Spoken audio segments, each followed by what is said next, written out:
Coming to you live from my apartment and not my in-laws' basement. It's Rob Has a Podcast. And now here's the only guy who's less cool than a trombonist who cries for his mommy. Rob Cesternino. Hello, everybody. Welcome back to our Big Brother coverage here. Wednesday, August 26th. We are 4 weeks away from the Big Brother 17 finale and the start of Survivor Cambodia. And I'm very excited to talk about the home stretch here tonight, here with our live feed reporter from Wednesday night. Here is Alex Kidwell. Alex, how are you? I'm doing good, Rob. You know, there is one thing I personally enjoy that is probably equally as lame as, trombonist and, crying to mom, and that's robot voice. Yes, robot voice. The Zingbot was back. We'll talk about everything going on, the trials and tribulations of the Zingbot's life here on the podcast. Now, I know a lot of you guys are saying, like, wait a minute, hold on. Didn't you say Jason was going to be on the podcast tonight? Didn't you say that? And I most certainly did, but I was not lying. It was not a lie. Jason was scheduled to be with us here tonight. He ended up having some other plans that he had forgotten about or whatever, something came up. He's going to be with us on Sunday night, so hang in there. We are going to talk to Jason on Sunday instead of tonight, so disappointed to not have him here, but still excited to talk to him this Sunday night. And then if something comes up then he'll be dead to us. But for as of right now, we're gone for Sunday night coming up, Alex. Yeah, I was bummed not to have Jason on here. I mean, I guess I could do my Jason impression, but I don't think it really holds water. I could talk about, a Jason impression? A little bit. I really love that one POV with the cameras where he's talking about, yeah, you got your gumball on one and you got your Dr. Squirrel. I just thought that was his thing. Yeah. I'll never lose Squirrel. That's in my vernacular forever. Good. And that's thanks to Jason Roy. All right, Alex, but we got a lot to talk through here tonight on a very interesting Wednesday night show. A lot of drama that surrounded what Vanessa was going to do, and ultimately Vanessa finding out about this plot from Johnny Mac, and really some good stuff between Vanessa and Steve. Yeah, boy, Sunday's episode, it really, it was all Austin, right? My week, my HOH, all that. Didn't tonight's episode feel like this was Vanessa's HOH? I mean, did you really get the impression, if you were just tuning in tonight, that Austin is running the ship this week? The only thing we saw Austin talk about was the Zingbot and Liz trying to rekindle the relationship after the Zingbot threw some cold water on it. Yeah, it's so unfair, right? Here he is trying to focus on this veto and get ready for this competition. He doesn't need to deal with all this right now. Yeah, so unfair for Austin. All right, so let's just set the stage here tonight. Of course, we're streaming live. We've got the chat room open on robhasawebsite.com. We're going to take your tweets later on in this show, hashtag RHAP, and then also on our YouTube channel at robhasawebsite.com/YouTube tomorrow night.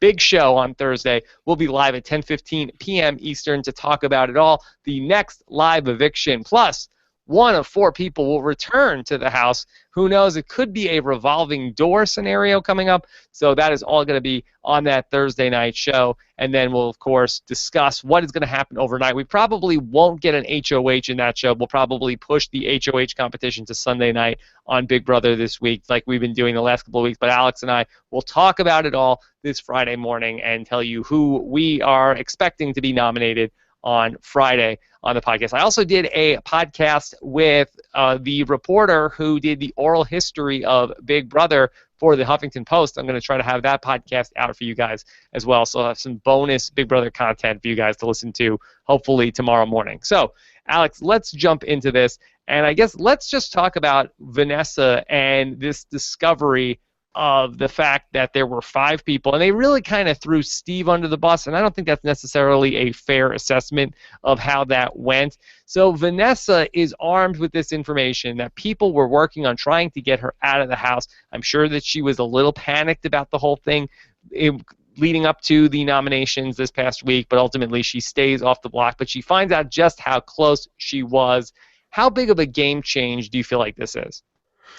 It's been pretty big. I mean, the last 2 or 3 days, I mean, well, I don't want to go into spoilers, obviously, but, ever since that happened, it really does seem like Vanessa has reconsidered Steve in the game, and that Steve was someone she was not necessarily discounting as a player, but certainly someone she thought was kind of her piece to play with on the board.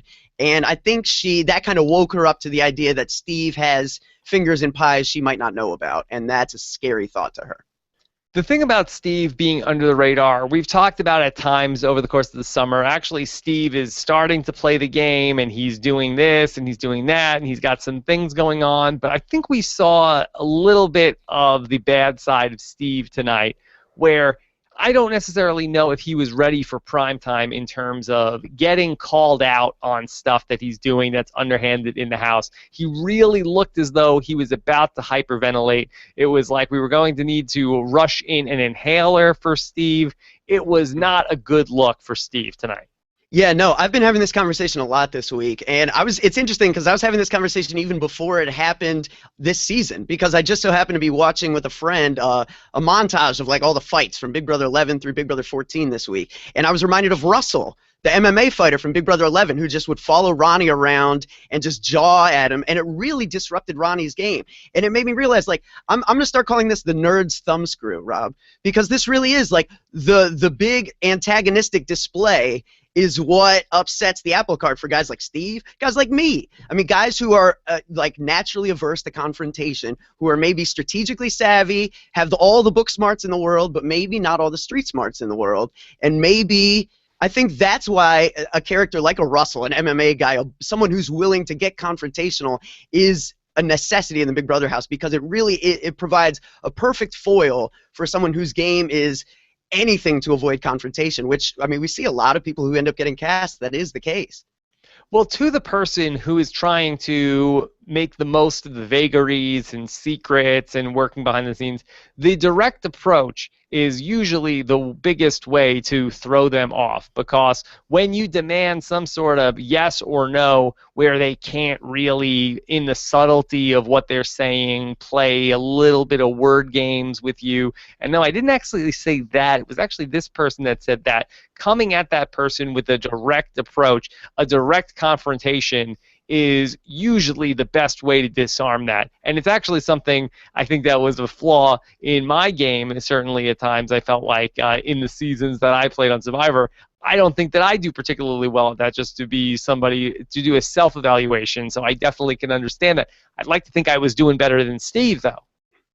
Oh, no, absolutely, I would agree. But yeah, no, I think this is, you know, this is an interesting conversation, I think, because I do believe it's a common theme. You see a lot of people who are very intelligent, you know, really have the strategy down, end up being the kind of people who, right, like, their game is predicated on deception and kind of, you know, putting a good face forward while kind of behind the scenes being able to wheel and deal and talk about people like they don't care about them as much as they might at face value. So I think when you really kind of like, yeah, make that, like, call them out, make them make a statement in public in front of where other people can hear. I think in that situation, nobody was in the room, but people were certainly able to hear. It was loud enough. Wait, in public or just in front of the Scamper Squad?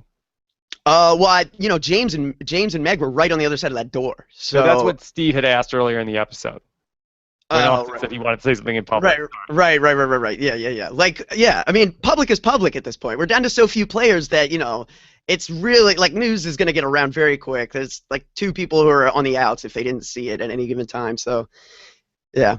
So let's role play a little bit, if you don't mind. Let me be I never mind. All right. Let me be Vanessa and you be Steve, okay? And let's have that conversation.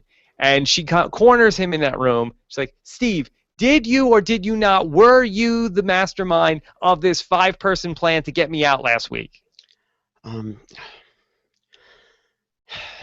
No.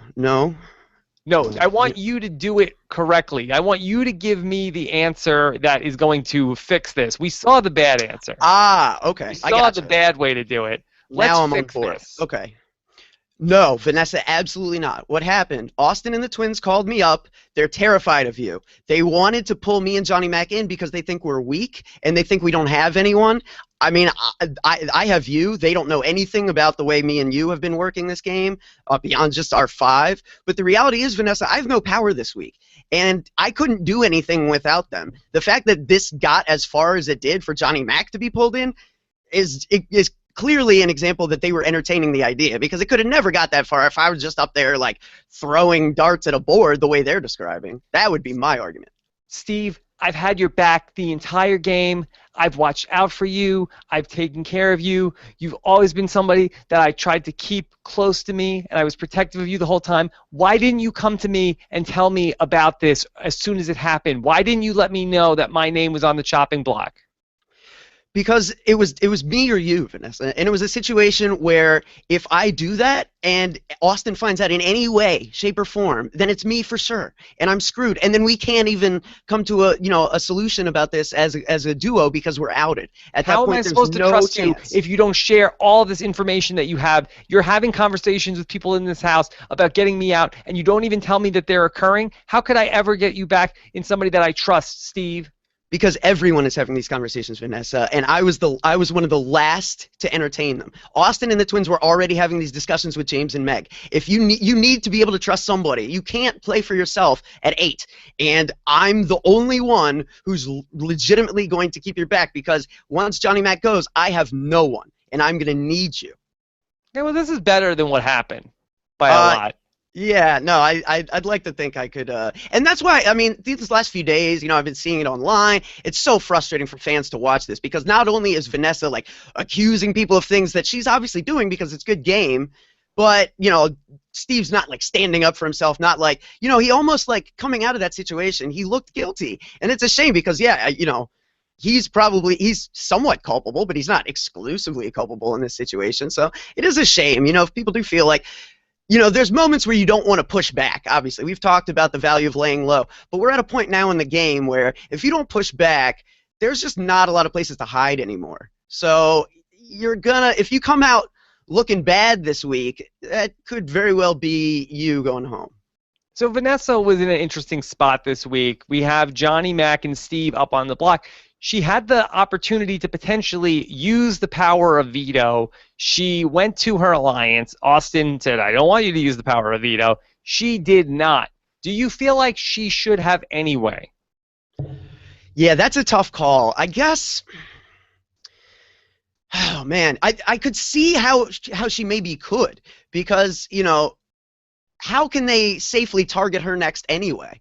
Like, there's going to be a juror coming back. There's going to be a James group that they're going to have to, the Austin and the twins are going to have to consider.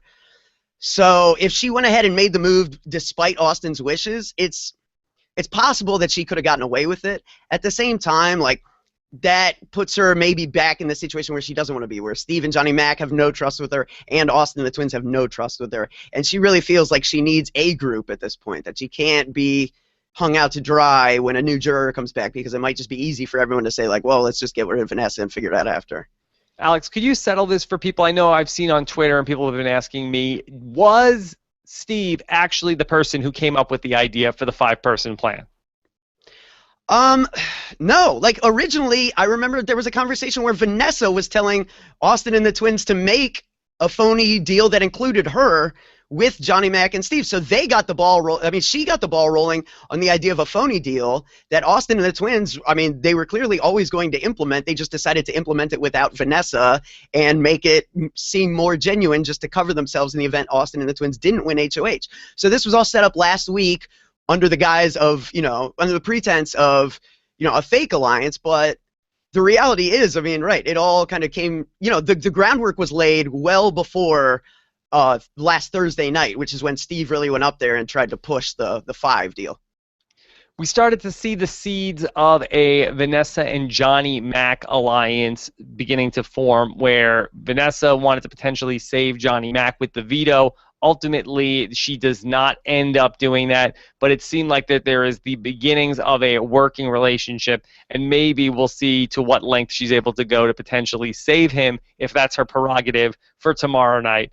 Talk about the fan fiction dream of Vanessa and Johnny Mac as a duo. Yeah, I think that ultimately is what it may end up being, but who knows? I mean, there's still a couple days left, and, it'd be interesting to see where this thing goes. Ultimately, it would be crazy to see them work together. It would be very, we talk about this in Big Brother all the time, the value of 2 people who've had a public fight being secretly aligned. And how, I mean, faking a fight is one thing, because we've seen time and time again, it's really hard for people to effectively fake a fight. But if you've had a genuine blow up in the house and everyone is talking about it like there's a clear schism, I mean, that's a great opportunity. No one will see that coming. I think it would have been great, and it still could be great if Vanessa, finds a way to keep John and really is serious about wanting to work with him. Because, like John said, I mean, John's not lying to her when he says, "I have no one." The one person who was willing to go to bat for him at all is Steve, and Steve is now in a position where he has to go to bat for Steve.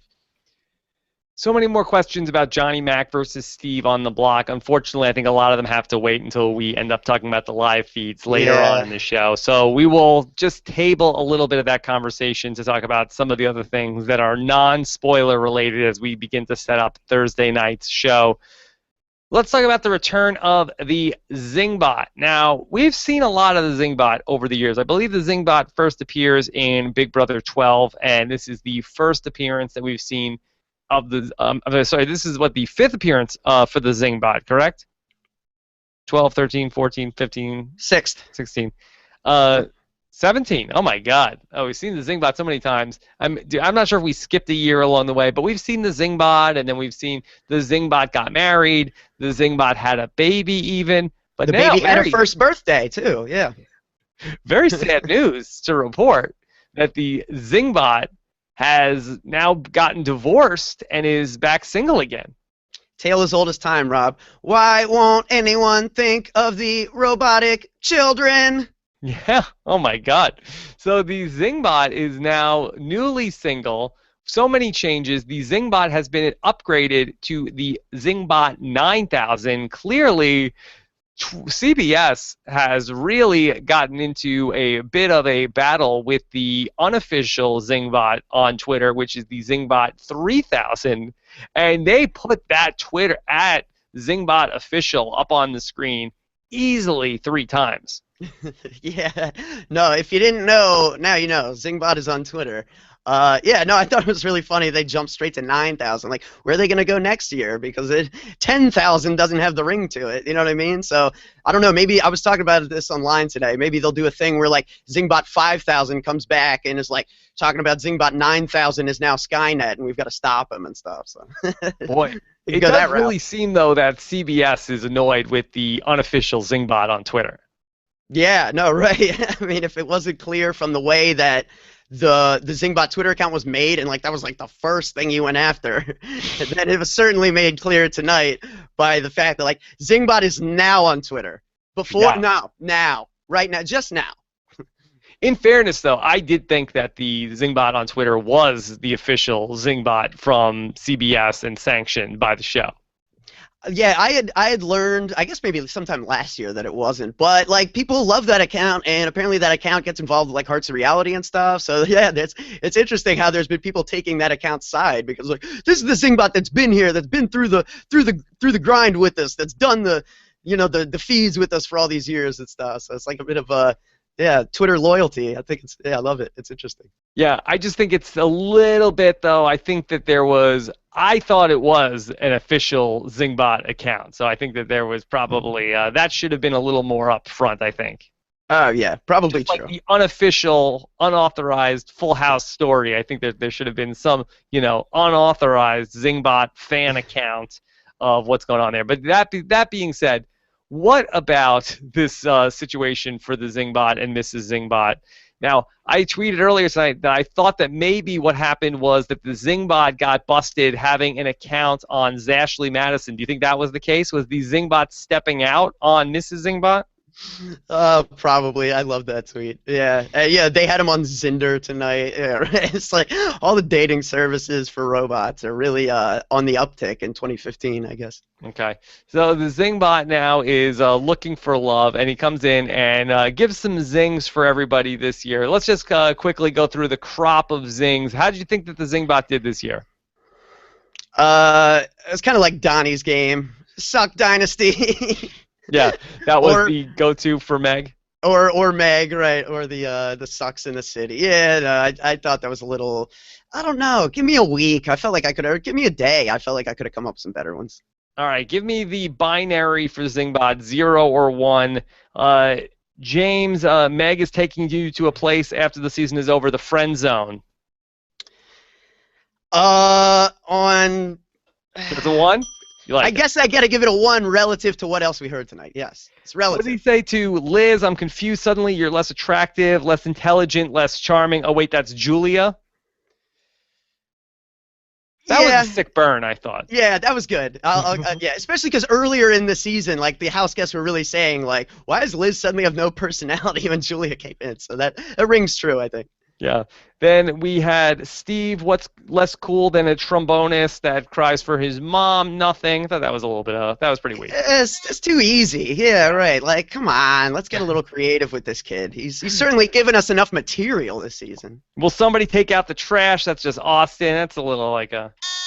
Right, it was like one quote from like Liz in the diary room in like week 2 about Austin being smelly or something, and it's like that's just become like his main story. It's kind of funny. We had Meg, you are like from New York and you are like Sex in the City. Too bad your game is like sucks in the city. Oh, we could have done better for Meg, I'm sure. Like, I don't have it on the top of my head right now, but yeah, give me an hour. I mean, really. Meg has totally disappeared from Big Brother 17. I mean, talk about we made fun of like, oh, the Becky update and oh, where's Jackie? Is she even still in the house? What was Meg's last confession? I mean, I'm sure they went to her when she fell and hit her face, but outside of that, I mean, She had Meg, the she is only confession completely... tonight was when she couldn't figure out whose nose that was, and it was Meg's. And she's so invisible. Yeah, she's so really unrecognizable on the show. She can't even recognize herself. That's she's how really bad got a firm grasp on this thing. has really become such a non-entity on the show. I mean, for somebody that I think has a lot of fans out there, she's really just turned into a complete nothing. Sorry, Meg. Grandma gets cranky sometimes. Yeah, Grandma is really nowhere to be found. Help, I've fallen and I can't get up. Sorry, She's, Grandma. It's like that girl from last year. What was her name? Veronica or something like that, right? Johnny, the only thing less attractive than your laugh is your back hair.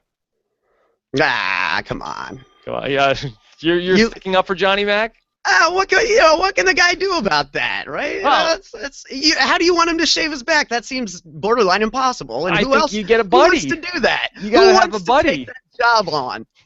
Or is that like something the have-nots have to do, Rob? Because otherwise, I don't see who you convince in the Big Brother. That's harder than convincing someone not to backdoor you. Convincing I've someone seen to that a shave couple your back. times. Because Johnny Mac is a fair-haired guy. He has like blonde hair, but he has like I said, boy, Johnny Mac has a lot of black back hair. It is bizarre. Is this a little Hobbit? It's a little Hobbit-like. Yeah, this is funny. Yeah, I don't know what's going on there. It's great. He's a good sport about it, though. It's funny. Yeah. Vanessa, you've been playing a masterful game, assuming that game is the crying game. I'm going to give that a double zing. Or a double... Yeah. One, you it's really? a stupid joke. Yeah, And that's number pretty good. two, Eric Stein brought this up during my unauthorized Full House recap, where he felt like that the Zingbot should not be talking about people's games. And I have to agree with him on this count. Should the Zingbot be talking about how, Vanessa, you're playing an awesome game, Meg, your game sucks. We talked about Donnie last year. Too bad your game is like Suck Dynasty. Isn't that a big tell for the players when we start talking about that, whose game is awesome and whose game sucks? Yeah, that's a really good point. Of course, leave it to Eric to bring it up. He's always got his finger on the pulse with this stuff. But yeah, no, I mean it really is. It's like you and Taryn were talking about the buyback on Sunday. Anytime you introduce a foreign element in a game where it's just a magnifying glass on a petri dish and perception equals reality, you're going to alter perception and therefore you're going to alter reality. So yeah, I think that's something that CBS is a little lackadaisical about in some senses when they're pushing for entertainment, where I'm like, we could find a way to do this that's entertaining and doesn't in any way even remotely inhibit the experiment, which to me is the best of both worlds. Yeah, there's nothing else we could have come up with for Vanessa? Yeah, I mean, sure, she's given us plenty of ammo. I mean, there's things she's done relative to, not strategy. I mean, there's things you can say. They're escaping me at the moment because all I can think about is her game, but... The punchline of the joke was that she cries all the time. Like, I think we could have come up with a joke that is at least of equal quality. Not to say that joke was even good, and still zing Vanessa, she cries all the time. Yeah, no, right. I think that's the way to go without describing her game at all. Yeah. Then the last one, probably the zing of the night, probably the one that's going to end up in the future Zingbot montages. Liz, you've become such a big part of Austin's life. Who do you think you're going to meet first? His mom, his dad, or his girlfriend? Zing! Really great. The So, mic drop. are you surprised that Zingbot went there? I mean, I guess it shouldn't surprise us considering some of the other things, even last year to talk about with Cody and Christine's husband. So interesting, though, the first time I feel like for the public that Austin's girlfriend comes into the mix. Yeah, and you know, that's something that I've seen people talking about online, most notably Christine. Why is the coverage so different this year? And I think it's an interesting question.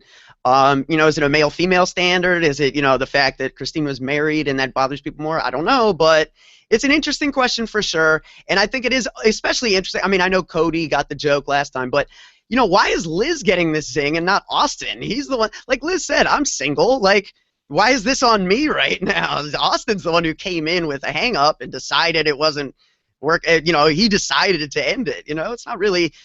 You know, I think people are blaming Liz a lot for being some kind of home wrecker, and it's like she didn't know there was a home to wreck. You know, it's not really her fault. So you feel like the Zingbot is perpetrating some sort of, for lack of a better term, some sort of like slut shaming towards Liz that, oh, you're breaking up this happy couple of Austin and his girlfriend. This is your zing. And Austin is like, she's some temptress. She's Delilah. That she is a homewrecker who has now destroyed this happy relationship. Yeah, I don't even like Delilah. Delilah. But, no, it is. I mean, you know, and I don't know that I, you know, 100% agree with that statement, but I have seen it being made, and I think it's absolutely fair, and it's a conversation worth having because, you know, even before the Zingbot, this is something, like you said, it wasn't really getting talked about this season. You know, even on the TV show, the Cody Christine, like, running fingers through the hair was like a running theme of the show.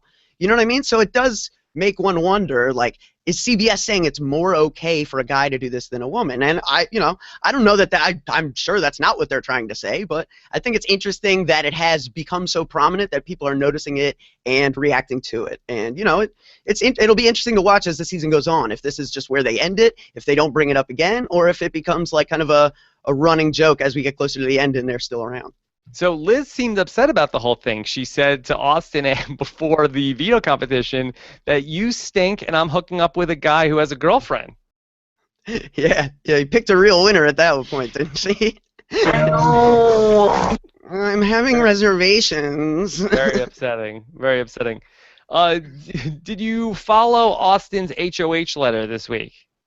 Indeed, I did. I was kind of half hoping you'd get this, like, crazy, like real, like, this is the real Judas, where he's like, yeah, you know, I've been telling everybody I only wanted to make jury. That's nonsense. You know, I was telling everybody I care more about Liz than the game. Also nonsense. I'm going to wait till I get the final two and just blow it all up. I was really just hoping, but as soon as we saw that HOH letter where he's just talking about, like, you know, in medieval literature, you've got the three fates who weave people's souls and like intertwined with fabric. Yeah, like the quest, and how him and Liz's you know, life threads have been woven together into a beautiful tapestry. I'm just like, oh no, this guy is totally serious right now. And any hope I had of, like, playing devil's advocate and giving him the benefit of the doubt because he still hasn't been nominated and he's, like, doing well through some circumstance that clearly isn't his own action, like, it's out the window now. Now that I've seen that blog entry, I think we can safely put to bed the idea that Austin is an idiot savant.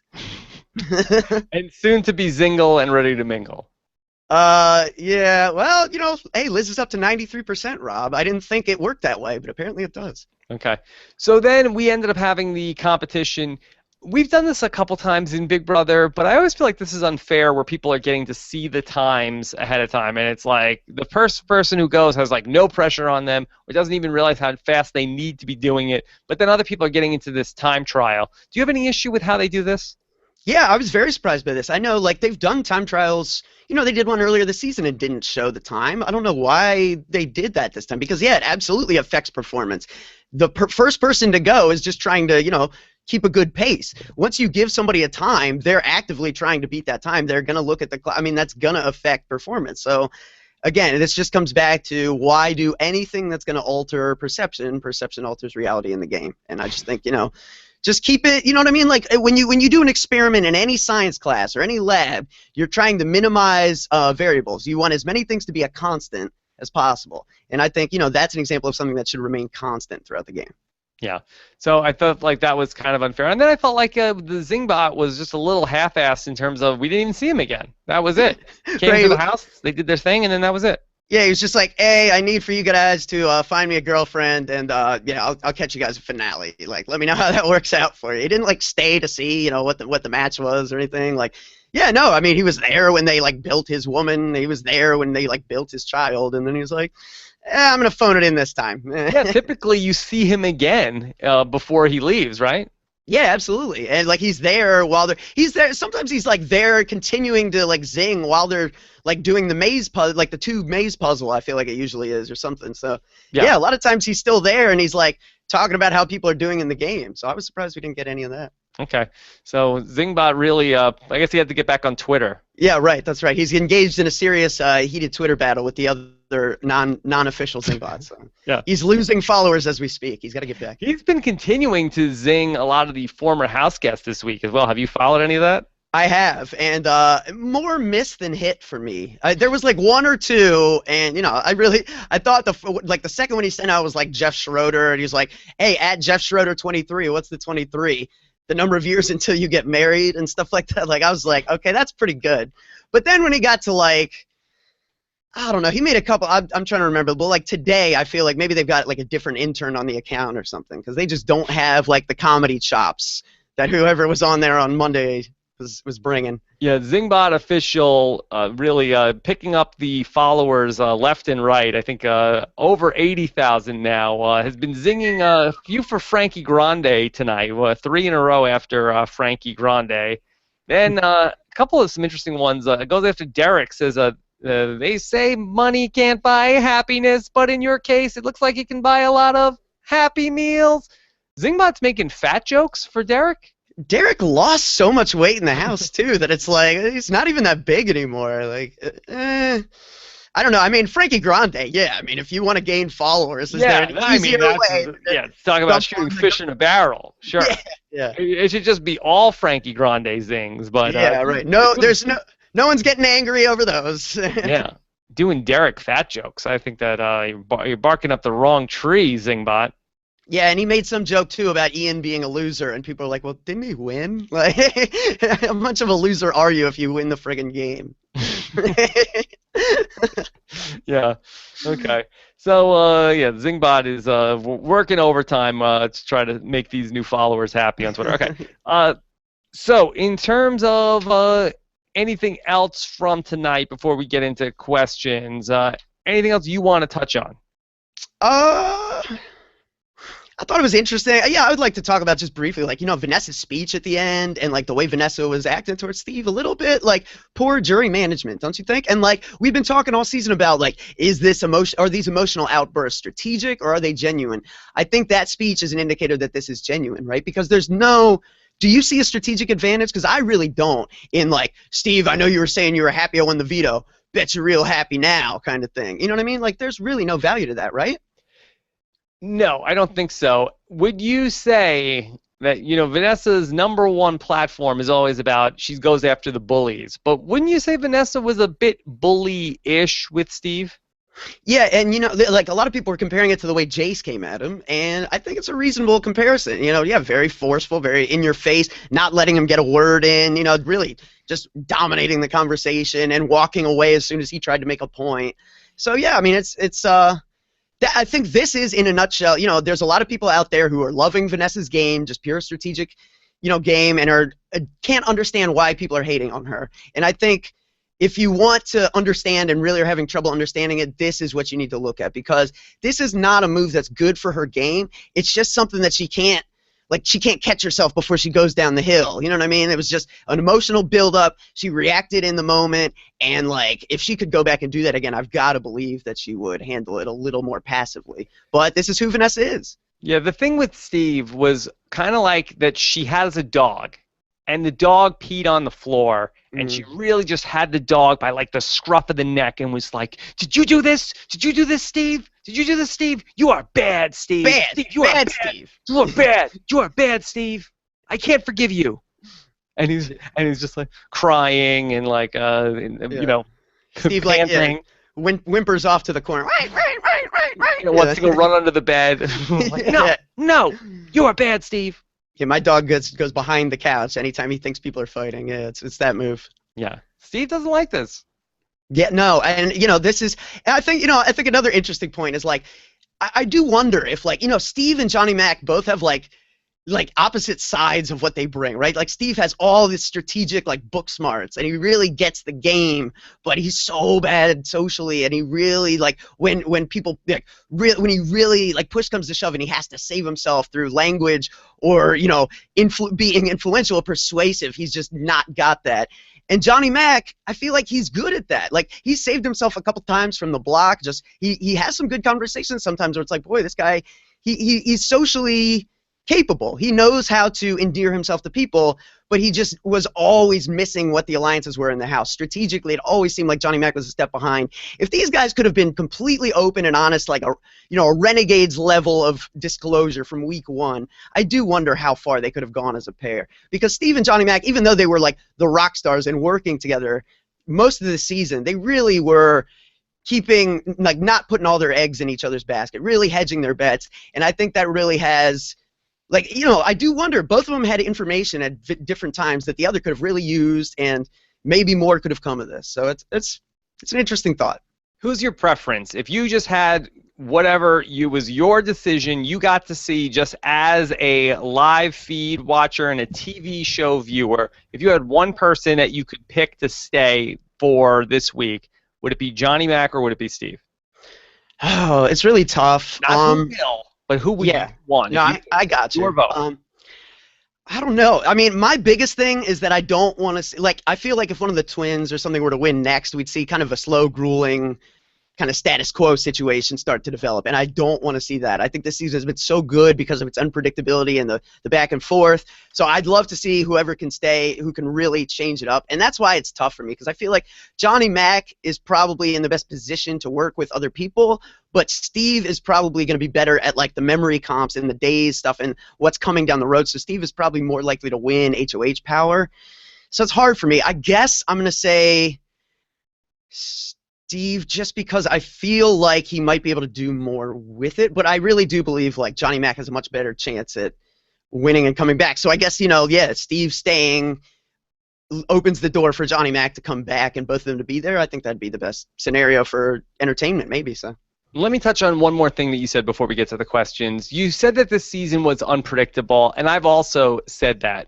But when we go back to week 2 and week 3, when we started to see the Sixth Sense start to take hold in the game. Mm-hmm. And we look back at who was in the Sixth Sense, and it was Austin, and it was the twins, and it was Vanessa, and it was Clelly. And Clelly's not there anymore. But isn't there a very realistic chance that 4 of the final 4 will be people that were from the Sixth Sense that was the dominant alliance in the house back in week 3? Sure, and I think that's why in hindsight people are going to say it was predictable if Vanessa wins. But they're going to forget that in week 1, a Power 8 was formed that everyone was calling New Bomb Squad. Vanessa wasn't even in that. Vanessa seemed like she was... I remember thinking, like, at the end of week 1, boy, Vanessa needs to start doing something. Why isn't she doing more? I thought this poker player would be doing more and would be in on the Power group. And, yeah, I mean...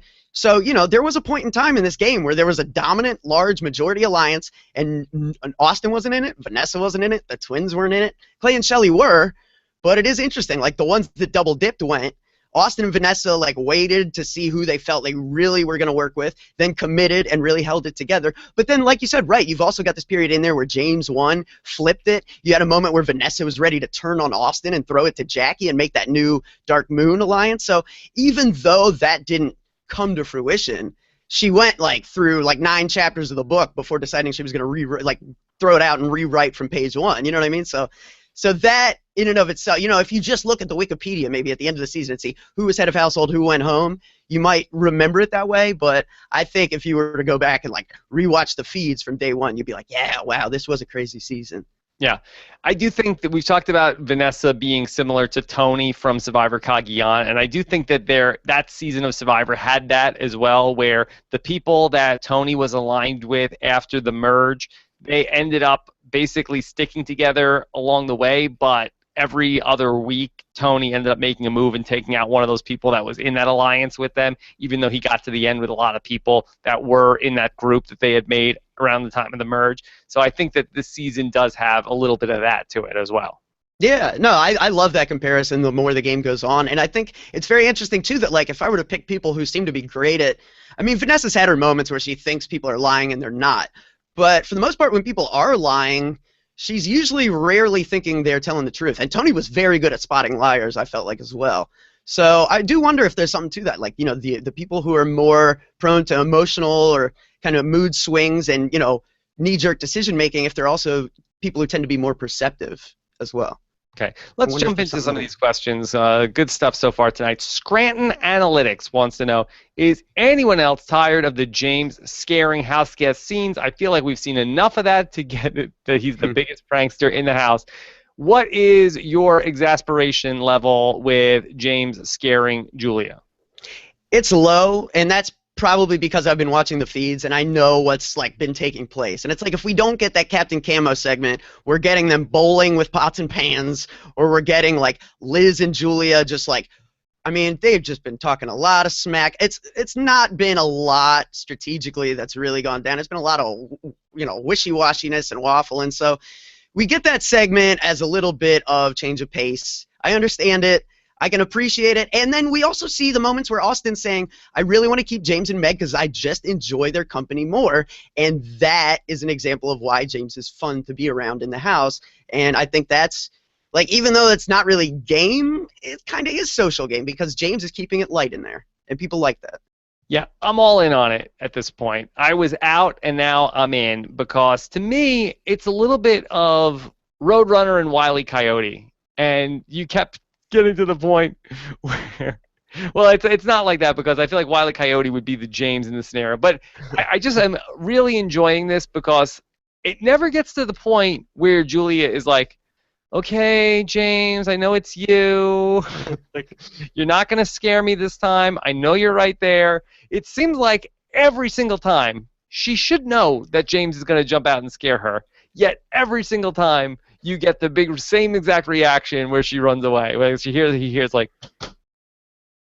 James, is that you? and then eventually when he's like, ah, and she like runs out of the room screaming. So I want to see how far this can go. Yeah, and I also like that Julie even asked about it at the live show, and Julie's like, oh, I'm going to get him back. But James is always just 2 steps ahead, and he just keeps getting her with no fear of repercussion whatsoever. And yeah, he's been getting other people too, but I like that the show is choosing to, like they showed us the one, you know, Saran wrapping everything Steve owns.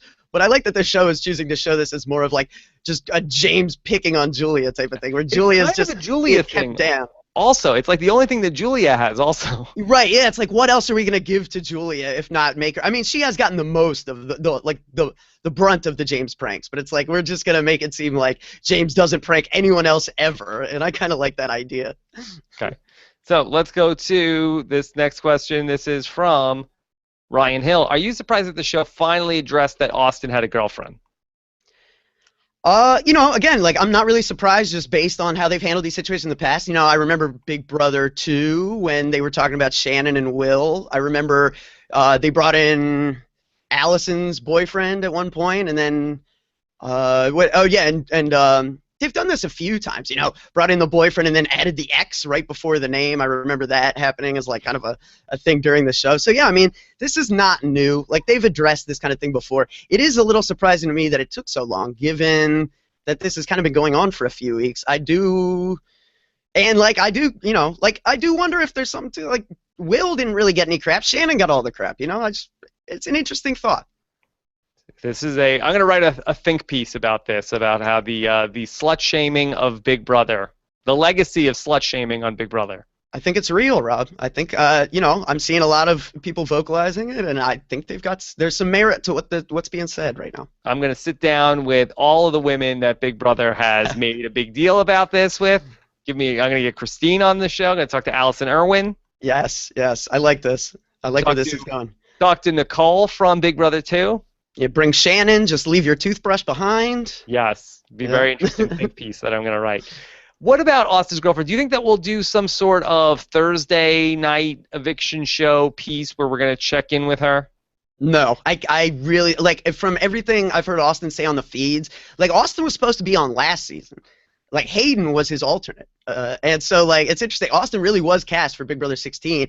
It sounds like the main reason he didn't go was his girlfriend was adamant that they were done if he did it. So it really is interesting that like I can't imagine she would have signed the waiver. I don't think there's like, and if she did, I don't think she would agree to a segment now. It's not a good look. Come on, why not? Well, yeah, I mean, it's an opportunity for her to burn him on national television, but it's like, do you really want to be that girl that's just known for burning? Like, you know, having somebody just treat you like garbage on TV? I don't think she wants anything to do with this situation. I don't really blame her. Yeah. So is somebody treating me like garbage? No, that's just Austin. Zing. Okay, Logan Adair wants to know, have they ever done it where the people not selected in the veto get to sit in a room and watch the video on the screen? I feel like we've had that before. We have, yeah, and I'm trying to remember if it was the veto last year or I think it happened on a veto or two last year, and that luxury comp where all the house guests came back into the house last year and trashed the house, and Zach was pouring Fruit Loops on his head and stuff. Like everyone was locked in the HOH, and they were competing in a competition that day.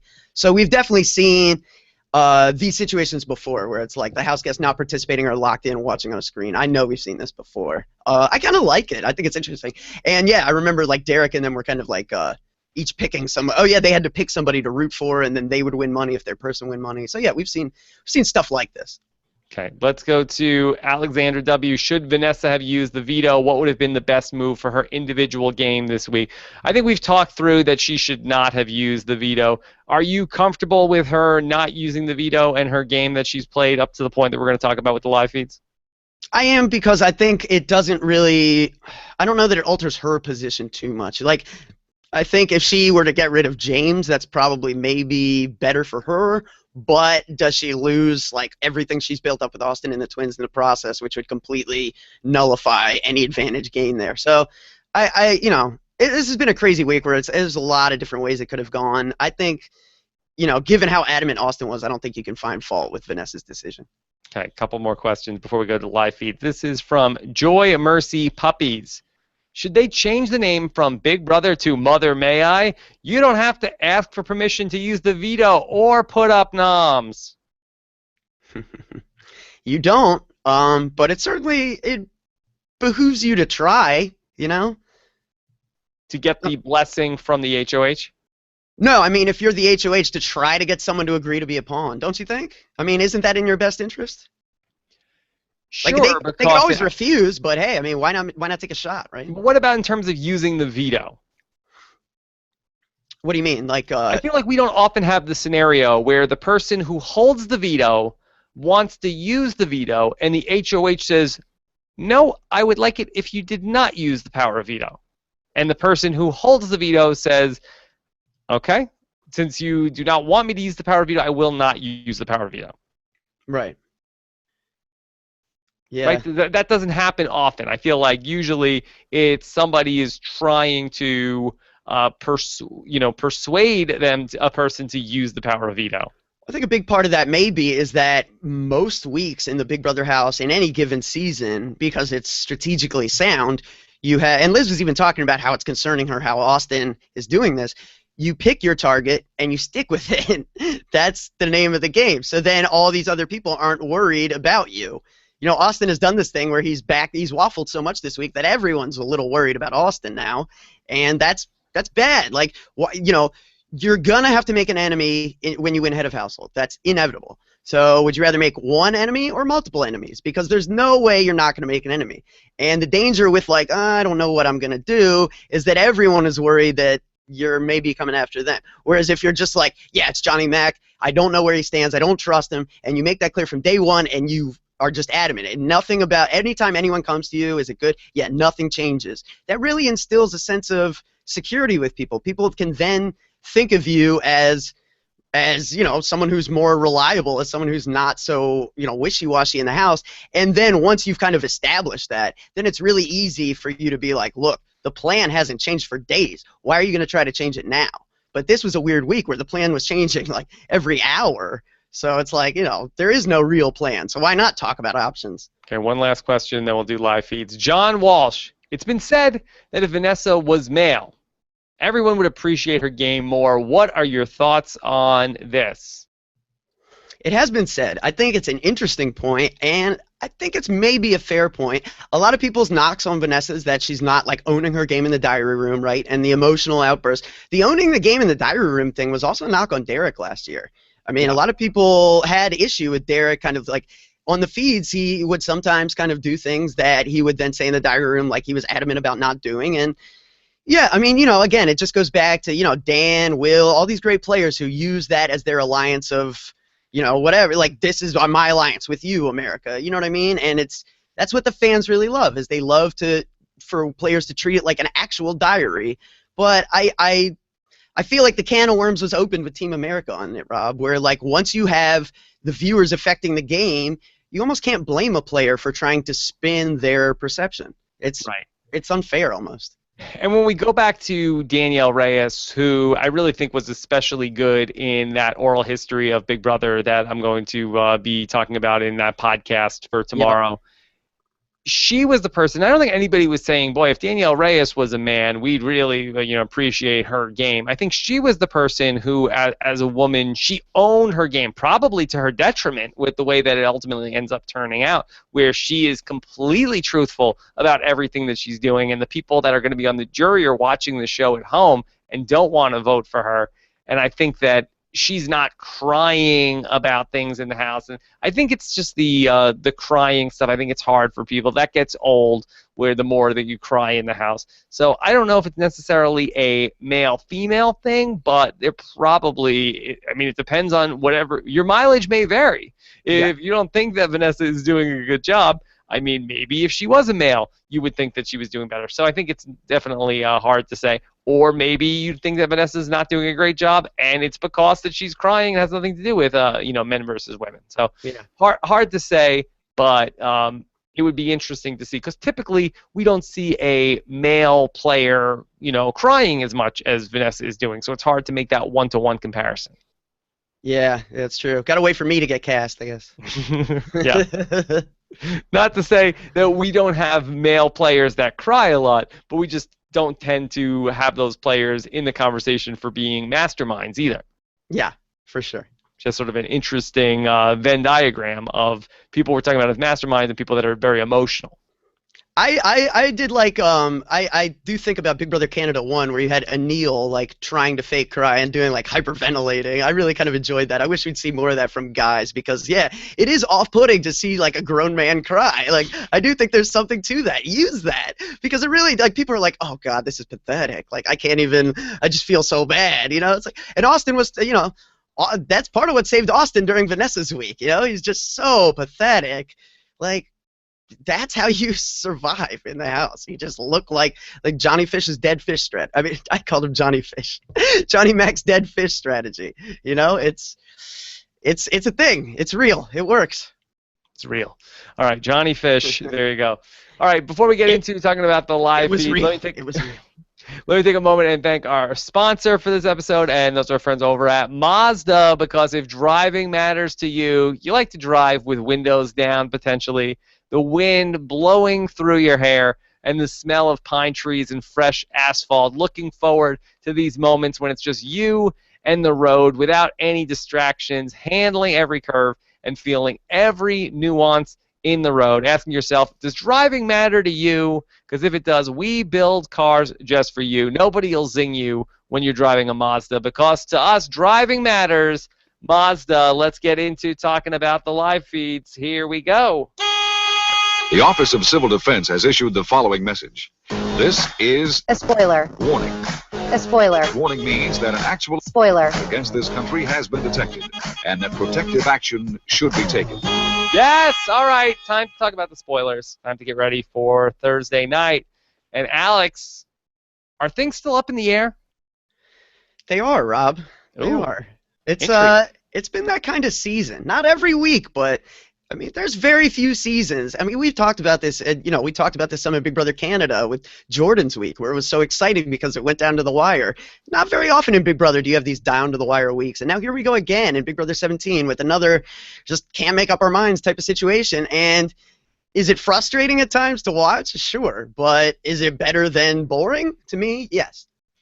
It's going to be an interesting night because we still don't know necessarily who's it going to be with Steve versus Johnny Mac, and we also don't know who's going to come back into the house.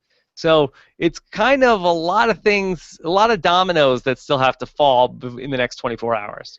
It's a lot of variables that are going to become very set in stone by the end of tomorrow. And, after tomorrow, it's really going to tell us. I mean, is this season going to continue and be kind of up in the air? Or, I mean, depending on who wins tomorrow, we really could start to see solidified, like go ahead and pencil in Austin and Vanessa and the twins for the final 6 or something like that, So I think tomorrow's HOH is huge. Who comes back from the jury is huge. And then once we have those variables set, we can really start to think about who's winning this game because there's nothing left to question, really.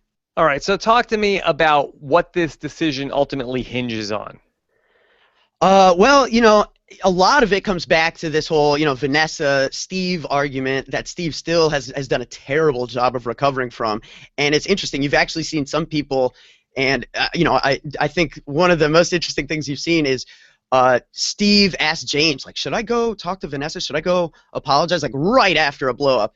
And James was like, yeah, go right now. Go talk to her. Like, just giving Steve knowingly horrible social advice, trying to, like, actively make Steve sabotage his own game, and, like, just laughing about it with Meg after Steve leaves to go give Vanessa a hug. He's like, can I give you a hug? No, Steve, I don't want a hug right now. And it's just so hard to watch from Steve's perspective. But from James' perspective, it's really good. That's like one of the little subtle things you can do that just saves James. Because, yeah, if James doesn't I think, James getting backdoored this week was probably the best case for a lot of people. And if James doesn't get backdoored this week, he's suddenly looking like he might have a lot more life in this game with someone coming back from jury. So James is doing everything he can to really kind of set things up for himself without making, like, overt plays and standing out. But, yeah, it has led to Vanessa now wants to save Johnny Mac. And, it's a question of if she's going to be able to flip like Meg and James. So with Austin not going after anybody from brass tacks, how much is that a real thing moving forward? I mean, Austin and the twins decided it was legit. Like, they're going to hitch their wagon there. And, I think they want to get to the end with them and Vanessa and then still kind of ride it out. But I don't think at this point I think James would nominate Austin and Liz at this point. I don't think Vanessa is his primary target anymore. I think he's spent a solid 2 weeks under the Austin and Liz regime now, and it's become very clear how much time Austin and the two twins spend, the three of them, up in the bedroom talking. And even if you do feel like Vanessa is with them, it has to be obvious to anyone at this point that Vanessa would be the fourth, so that she shouldn't be anyone's first target. Who's the person that comes back into the house that really upsets the apple cart the most? It's a good question, Rob. And, it sounds like it might be another one of these crapshoot competitions tomorrow and not endurance. How do you know? I was seeing something on Reddit, and it was, I'm trying to remember where they pulled it from, but it was a good point, and now I'm blanking on why. But I think it had to do with the length of the episode coupled with, like, oh, man, I can't, I'm blanking now, but I know there was an argument about it. I thought it was a pretty good argument, and I think a lot of it had to do with just timing and what they're going to have to show tomorrow with everything that goes on, and how it's going to be next to impossible to have a returnee with an endurance situation. But, I mean, why couldn't we do the same sort of competition that we did in Big Brother 15? We could, although we've already done the wall. So yeah. I guess, like, if it was maybe like the rolling on a log or something, I don't think of a lot of endurances that come to mind readily that haven't been done that could be used for that kind of a thing. And, like, if they're not going to, and then I just think about the fact that, like, for a live show purposes, especially, like, they're talking about doing some stuff right before the eviction during the live show, Rob, that would eat into the time. I don't know if production's going to be cool with it or not. And that's the rock, paper, scissors stuff that we can get into. Yeah, tell me about rock, paper, scissors. I mean, I still think that, like, let's say they did the chicken wire egg thing, and then whoever is the first person to do it from that group of 4 gets back into the house, and then if it's the first person overall, they become HOH. I mean, I don't see any reason why we couldn't do that for Sunday. Like if everyone's doing the chicken wire egg at the same time, but it's about if the jury beats everyone else, then they also win head of household. Yeah. Yeah, no, I'm cool with that. I like those competitions where there's like, yeah, you're trying to beat the other jury members, but it's actively also the head of household competition. And if you're extra good, you can come in with with a new life and power. Yeah. Yeah, no, I like that a lot. Yeah. That would be exceptional.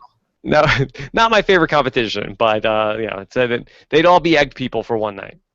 Egg people, right? Yeah. Okay. So talk to me about rock, paper, scissors. Could we get some Rochambeau action? Yeah, or Kai Bai Bo, as they call it on the Genius. Yes, we absolutely could, Rob. It's a conversation that started out seemingly as like one of the biggest jokes since Skittles last year, you know, where we were going to use Skittles to determine who went home, and that didn't seem very fair to me at all. But yes. The reality is that people just are really torn on this. Vanessa really wants to save Johnny Mac. Austin and the twins prefer Steve, but nobody wants to like fracture existing alliances over the Steve versus Johnny Mac decision. Everyone seems to care, but no one really cares. So that's how we end up in a situation where everyone is potentially willing to do a game of rock, paper, scissors right before the live eviction, which is divisive on Twitter. There are fans who say it is an absolute mockery and an insult to the game that this is even being talked about as a legitimate option. And there are former players as well who are just, you know, unbelievably offended that people are considering this. Who's very angry about this? Well, I know I've seen like Dick talking about how obnoxious this is. I've seen I think Danielle Reyes. A lot of people have been saying that this is not something that they could sign off on any form. To me, it's like the worst jury management ever. So if you want to like make the terrible strategic decision to play rock, paper, scissors, that's your game. Like that's the way I look at it. It is a strategic decision. It's just like the worst one you could make. It's strategically deciding not to make a strategic decision, basically. Talk me through the way that we're going to actually do rock, paper, scissors potentially. Is it Johnny Mac versus Steve on the live show are going to do rock, paper, scissors? Yeah, that's probably how it would work. Like they talked about it first, like should every juror like for their own vote play a game, and there's no way they would let that fly for time. So yeah, just Johnny Mac versus Steve, like a winner take all right before the vote.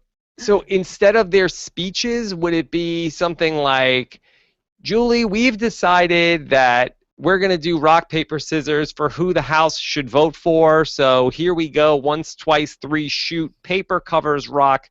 Congratulations, Steve. You'll be staying in the House this week. And then each person is like, all right, here's Austin. Steve got paper, which covered rock. So we expect Austin to vote Johnny Mac out of the House. Let's see what he does. Yeah, you can see why this idea might rub some former players the wrong way. This is not like, you know, people talk about, like, I want to see people who own their game and play ruthlessly. And like, this is, you know, look up the opposite in the dictionary and you'll find rock, paper, scissors to determine eviction. This is not any of that. But, you know, like, the reasoning behind it does exist. It's not like they just like decided like, oh, I don't know what to do. It's really like, I don't want to piss off anyone. Someone could come back. Why don't we just like take the decision out of our hands and then no one can blame us? When in reality, everyone can blame you for this complete lack of a decision because you had the opportunity to make a decision. So it's, you know, it's a choice they're making. People act like, you know, they're offended that they're going to make it, but really I just think this is something that's going to like ruin their games. Like, I think this could be a deciding factor that would allow Meg to beat one of the twins in a Final Two scenario. So to me, it's very interesting. And I, as a player, God, would I be furious. But as a fan, let's see it. That's crazy. It's a Purple Rock situation almost. Like, I'm okay with this. Yeah, I don't have a big problem with it. If that's what they want to do, if people want to do something stupid, I have no problem with watching it and talking about it. Right, yeah, like this comes back to people saying like with Clay giving up, right? And people say like he wasted a casting slot, you know, and people are saying like this is a waste of a slot for people who would play the game more strategically, but you know what? They chose who they chose, and that's the nature of the game. Like you throw in who you threw in, you might have expectations about what they're going to do, but then what you get isn't always what you expect. And I certainly wouldn't have expected anyone to try rock, paper, scissors, but here we are. Yeah, don't blame Johnny Mac and Steve for this, each going for a 50% chance to stay in the game. Blame Austin for having the dopiest HOH week of all time. Or blame the rules of Big Brother for allowing it in the first place. I always say, don't hate the player, hate the game. You know, if you can hate the players here, I don't think that Big Brother needed to put in the official rule book the house guests should not make the two nominees play rock paper scissors to decide who they vote for. Oh no, I wouldn't want the rule. I'm just saying if there is no rule, I personally don't have issue with anyone who's doing something that's not breaking a rule. You know, like if the game allows it, it's fair game in my eyes. Yeah. I think it'd be pretty exciting to see if they were going to end up on the live show. I mean, yeah, that's what I think. Like a lot of people are talking about it, like they would be furious, and it's a slight to strategy. But I mean, guys, let's think about this. On the live eviction, everyone would be on pins and needles. If you think you wouldn't be watching this on the edge of your seat, just reevaluate. You would be. This would be crazy. Yeah. No, I think it would be a thing that we would talk about for years to come. And anytime we're doing something like that on one of these shows, I'm interested to see how it would play out.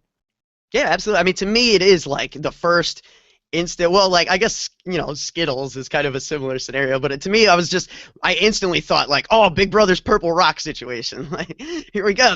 They won't make a decision, so they're gonna leave it up to chance. Like, it's finally reared its head in this game as well. Okay, let's keep going. This is a question from Patrick, who says, which is more disrespectful to Big Brother, the rock, paper, scissors thing, or Austin saying he doesn't care what happens because he got his TV time? Did he say that? He did say that, but you know who else said that, Rob, repeatedly and often? Derek. He said, like it's a game? Well, he didn't. Let me clarify. That was the other line that Austin has been repeating. Not the TV time, but Austin keeps saying he only cares about getting second. He's there for second. He just wants the 50 grand. He's only playing the jury, and like that element of the I don't care is something Derek was always doing. That like if you took him at face value, you might think he's disrespecting the game too. Obviously, Austin. Now that we've read the HOH blog, we have to take it at face value, and that's unfortunate. You know, at the end of the day, they cast him, so. You know, what you get is what you get. But yeah, no, I have more of an issue with only wanting to play for TV time and actually meaning it. You know, I would love it if he was just you know playing a role, but I don't believe that anymore. But do you get the sense that's what he's doing? Do you feel like Austin is just playing for TV time? Yeah, a bit. I mean, you know, I really was ready to give him a bit more of the benefit of the doubt until I read his HOH blog. I really there's no upside to not being honest in that thing, and that thing was just there wasn't a lick of strategy to be found. It was all just sunshine and rainbows and Liz and unicorns, and man, I can't defend this guy anymore. I feel like my role on Twitter is always like devil's advocate. Like people are saying, you know, he's terrible, he's not playing the game. Like, what if he is and he's just completely full of it? You know, like is it possible? It's possible. The jury's out now. I don't think we can even consider it with Austin anymore. That's a shame. All right, let's take some more questions. This one is from Nicolette, who says, if you're Johnny Mac, what's your pitch to Vanessa to keep you, and how do you get the rest of the votes you need? You'll need 3 votes tomorrow night, correct? Correct. Yeah, so the pitch to Vanessa is made, and that pitch was made more by Steve being bad at, you know, the antithesis. Sometimes you don't need to make a pitch. You just need the person you're up against on the block to shoot themselves in the foot. So Johnny Mac has Vanessa pretty soundly, and I think, you know, to the point where Vanessa is even trying to go to bat for him. So he's got someone willing to campaign for him, which is the best, and especially when they're the best campaigner in the house. That being said, he has to get James and Meg. Austin and the twins have no relationship with Johnny Mac. The only relationship they developed with Johnny Mac was created through Steve as a linchpin. So there's nothing there. They're never going to be persuaded to keep Johnny Mac. So he's got to get Meg and James, or that's it. Okay. Let's go to Why is Austin so against targeting James and Meg? That's from Nicolette. Aren't they poised to work with anyone who comes back into the house? This is the thing I think that we might be saying. Let's say somebody comes back into the house like a Jackie or Shelly or somebody who wants to get back together with them. Aren't we going to look back at this week and say, boy, what a waste of the HOH week for Austin? I think so. You know, it was such a tough. I spent so much time this week racking my brain over like what's the best move for Austin because he just found himself in such a tough spot here. But you know, ultimately, yeah, I think you know if you get rid of James, that's a twosome now, no matter what happens with the returning juror, and that's just not a lot less threatening to your three. I think if you allow another three to develop, that's firm. And, you know, yeah, that's not getting broken up. That is a legitimate threat to the Austin and the Twins. And then you could find a situation where they're going back and forth with HOHs, leaving Vanessa sitting around in the middle, which would be great for her.